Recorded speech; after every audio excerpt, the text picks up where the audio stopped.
Hi everyone, it's Chelsea from the Animal Welfare League of Arlington, and I am joined today by our very own Dr. Galati, our staff veterinarian.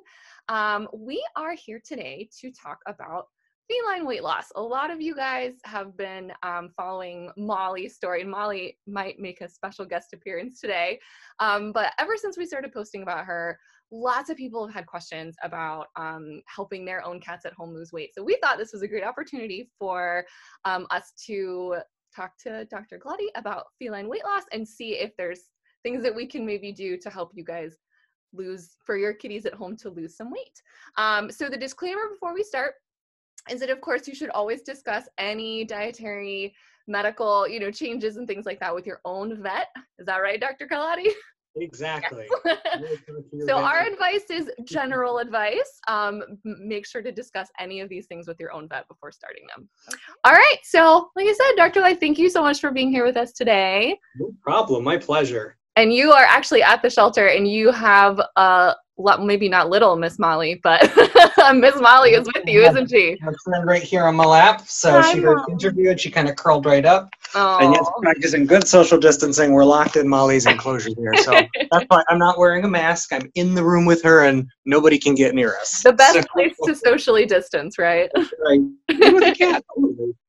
She's doing so, and we said on Monday she's doing really well with her diet and weight loss, isn't she? Really? Yeah. Yeah, we were very excited when they told me about the weight, and we were all very thrilled for her. All right, well, I think what I'm going to start right off the bat is just, why does it seem like there's such an issue with chubby kitties in the United States? Right. Well, it's not just chubby kitties as well. Overweight dogs we're seeing in companion exotic animals, so like rabbits, guinea pigs, mice, birds we're starting to see obesity in. So most companion species, we're starting to recognize obesity as an epidemic in pets. It really tracks nicely with what you've seen in the human community as well. With people, obesity has become an alarmingly increasing issue. So very much, it was essentially, if you look at that graph, and you shift the timeline by about 10 years, pets followed us pretty closely. Wow. So I think it's a really good example of One Health in the sense that pretty much our disease conditions, the problem of obesity, they're very, very similar. They mirror each other. The onsets are pretty quick. And a lot of times you see that linkage in terms of the way we are eating is going to translate over to the way we feed our animals. So, certainly with those guys, it's been coming for a long time. It probably has to relate to the way our lives have changed and our lifestyles have changed and what we ask for these guys. Mm-hmm. We're talking kind of about cats, but in general, pets, why is it so important that we manage our pets' weight in the home and make sure that they are at a decent weight? For sure. So just like with people, in animals, we can see a lot of obesity-related disease conditions come up. So it's not just that Molly here is super cute. Being at that increased size does put her at risk for quite a few other diseases, again, very similar to what we see in people. The most common thing we're going to see in cats like Molly, when they reach senior status, when they're a little bit older and they're obese, they will commonly get diabetes, and it looks very much like type 2 diabetes in people, where it's insulin resistance. She can make the insulin. She should not be diabetic, but because she's so chubby, her body doesn't respond to it in a normal way. So weight loss can certainly help with that. Cats don't really get atherosclerosis. They don't get like the plaques or the thickening of the arteries, but having a bigger cat usually means increased workload for the heart. So, cardiac disease with these guys is always a concern. We're worried about things like that. Osteoarthritis is surprisingly common in cats who are overweight. So I think one tough thing is most cats over the age of 10 probably have some mild form of arthritis, but they can still jump into your windowsill. So do they look it? No. Yeah. But they probably, again, in a functional or in a spectrum of things, they probably do have it.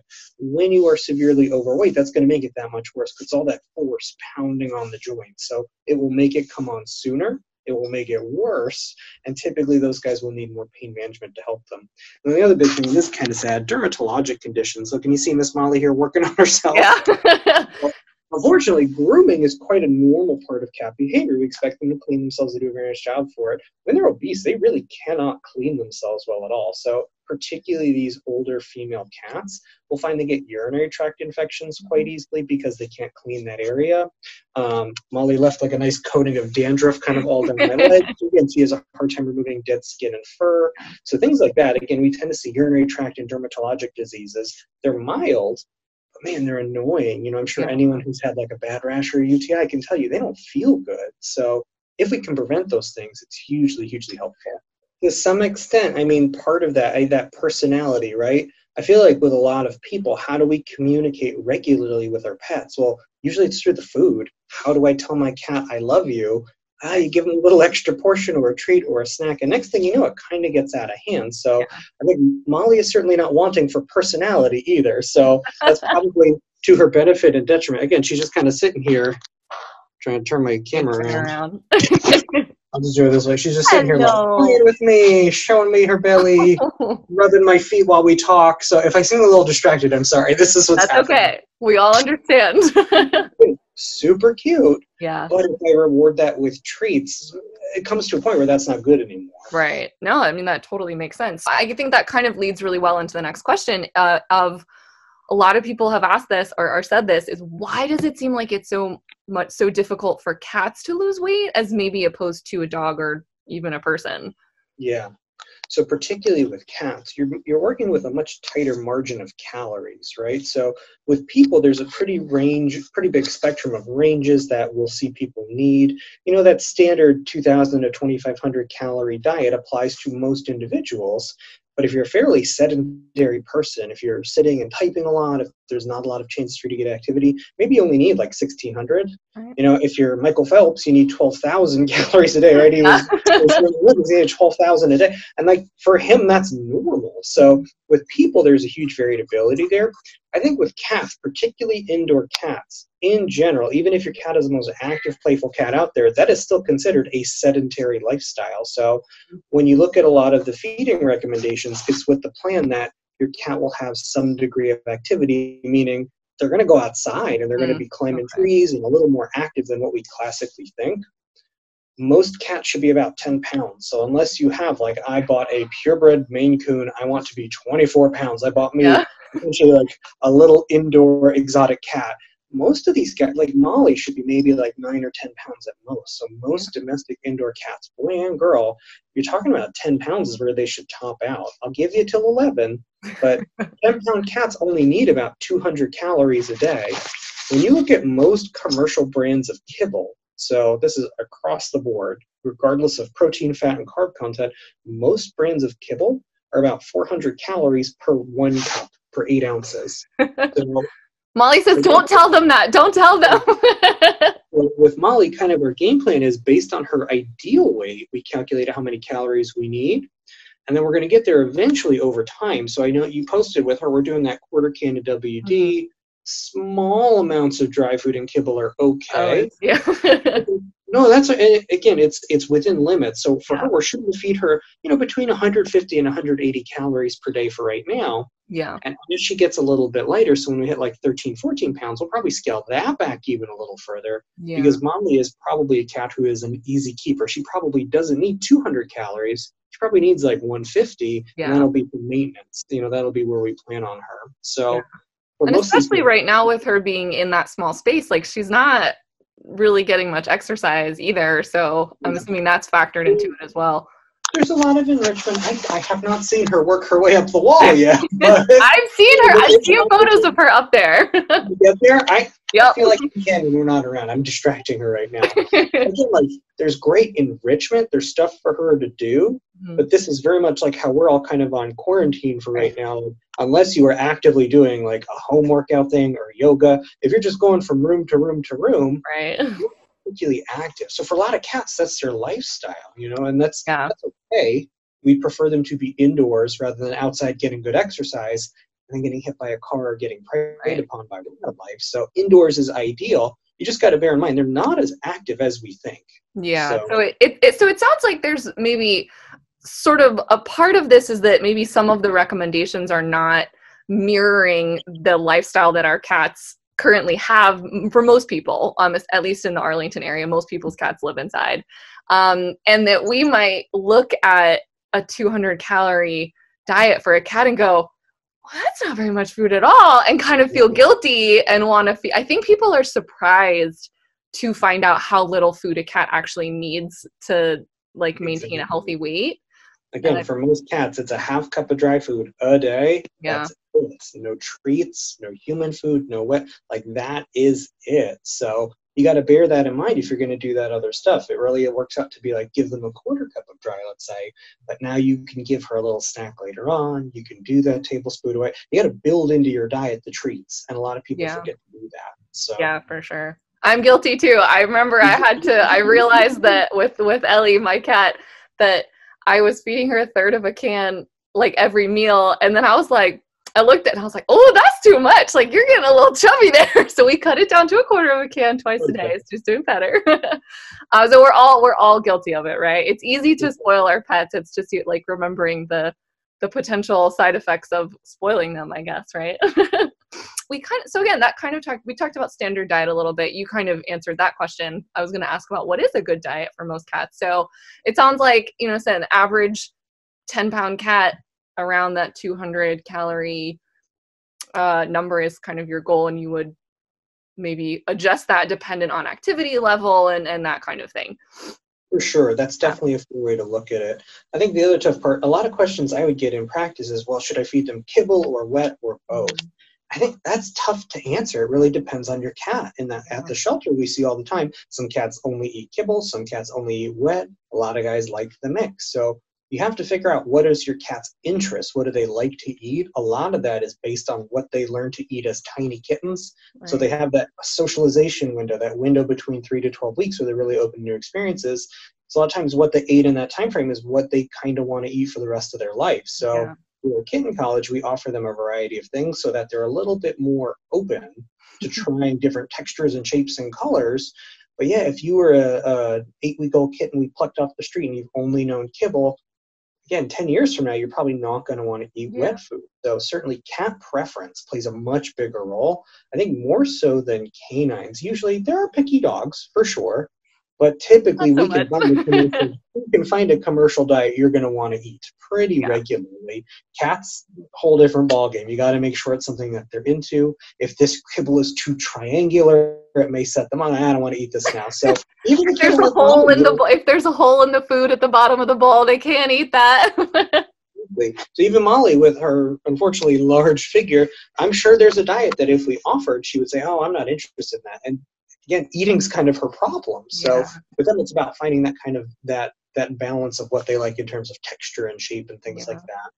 I think that's a good point for us to talk about, is maybe like cats who, if you're trying to put them on a different food for weight loss management and they don't eat, or they're like losing weight too fast, like that can cause issues in and of itself as well with cats, right?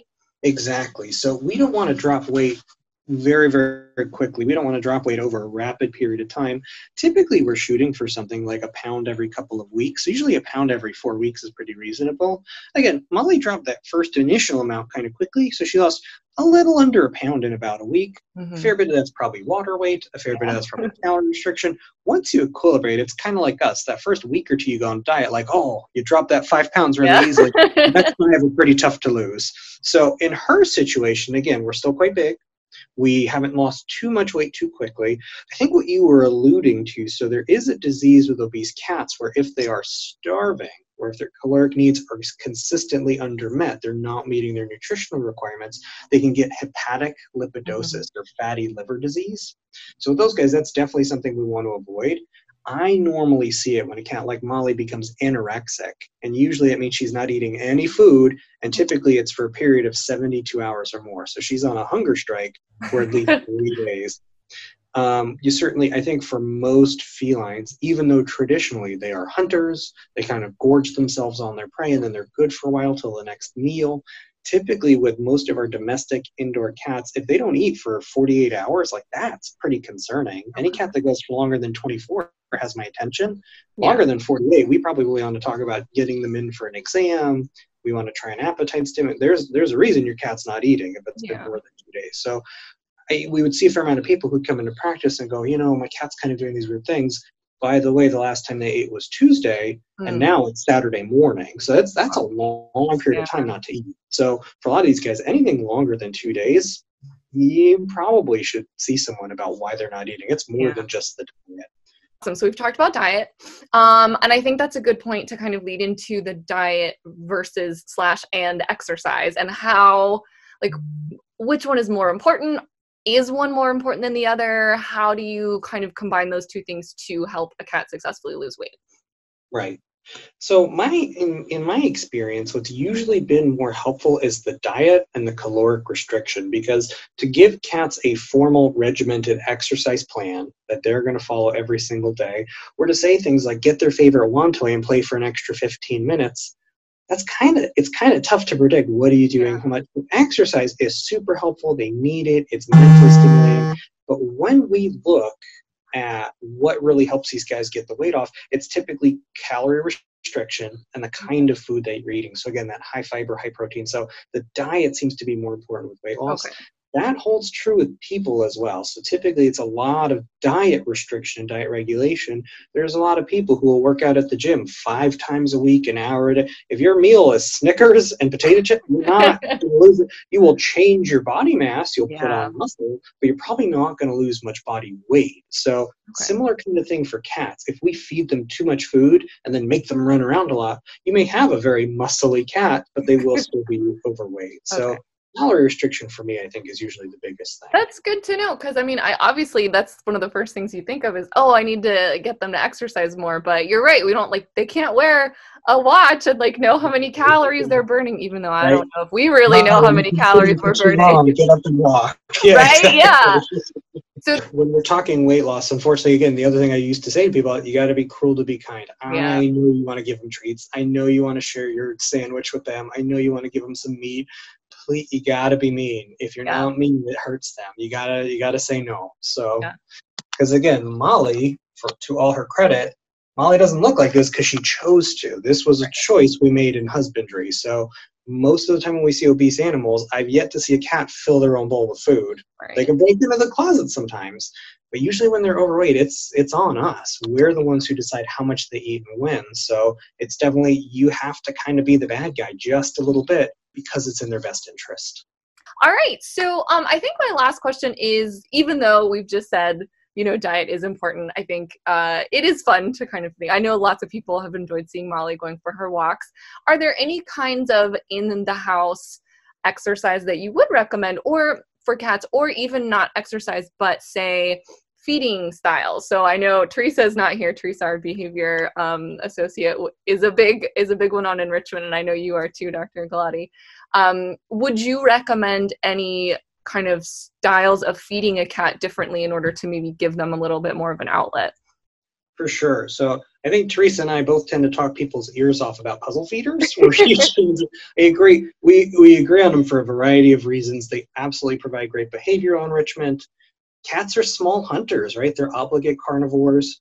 I've been to quite a few nutrition lectures on cats where the speaker will say the ideal diet for a cat is a rat. Now that's I'm not going to do that. But if you think about that mindset, I mean, somewhere in there, yes, Molly is a small hunter. She does want to chase things. She does want to catch things. So a lot of those toys will simulate that natural behavior so she feels mentally stimulated and it gives her something to do. I also like the puzzle feeders because, man, you can stretch out 20 kibbles. If you put them in one of those eggs, they have to bat around for 20 minutes. So, again, it's very much like us. If we put it in a bowl and she just shovels it all down really quickly, they don't really get a chance to feel satiated and full. She's going to want more food. They tend to overeat. So giving them a little puzzle feeder, making them drag it out over a slightly longer period of time, they typically will feel more full and they'll bother you a little bit less. I think one thing people would talk to me about is like, oh, I'm putting my cat on this diet and they're screaming and they're begging for more food. So let's give them a little bit more of a job, give them the eggs to play with, give them toys. Again, they are surprisingly smart. They will figure most of these puzzle feeders out within a day. And then typically you have to put them up to the hard setting because, again, she will be motivated to figure it out and get the food out. I'm hungry. Those guys are great. If you're going to do the bowl feeding thing, I've never been a huge fan of the ad lib or grazer style for cats or dogs, where, oh, we just leave out some dry food and she Yeah. picks at it, and we don't really see her eat meals. I think the hard part is that for me, one, from a medical perspective, when your cat gets sick, unfortunately, it's a fact of life. Something will happen. And I go to ask you how much are they eating, and they graze all day long. A lot of times we don't know, and we can't keep track.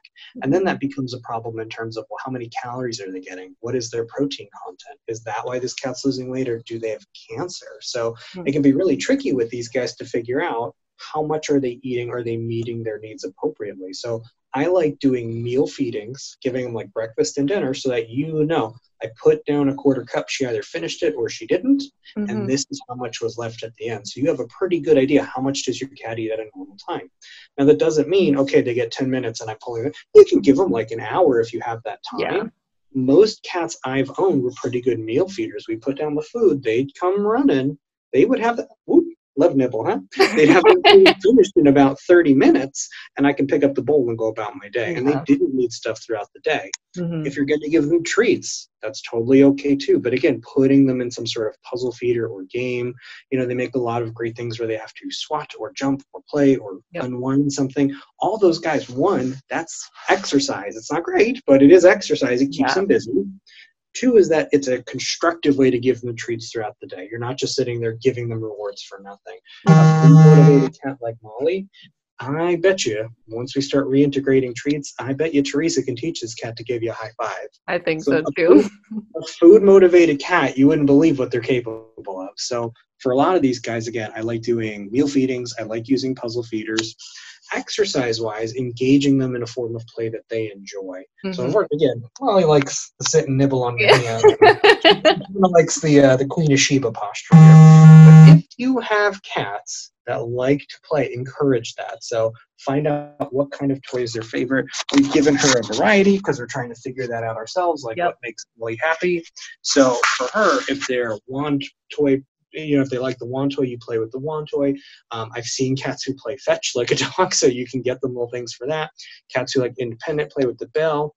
Laser pointers are okay. Don't go nuts with it because it kind of drives you crazy, but laser pointers would be a way to do it. But typically, exercise for a cat translates into play activity. Usually those two things work well for them. Well, I think that was all the questions that I had. So I will thank you, Dr. Galati, so much for speaking with us. And thanks to Molly for being such a good example and being so good. I think she was getting a little like, why aren't you petting me more? Right. Just giving me a you're sitting in my cage. You're not talking to me. This is my room. Look at her. She is a queen. I love it. Well, I really appreciate your time. And for everyone watching, I hope this was helpful. If you have follow-up questions, definitely reach out to your own veterinarian or, medical person that you work with for your pets. But we hope that this was helpful. And good luck with your kitty's weight loss. Let us know how it goes. Okay, guys? Bye. Thanks so much for watching. Thanks again.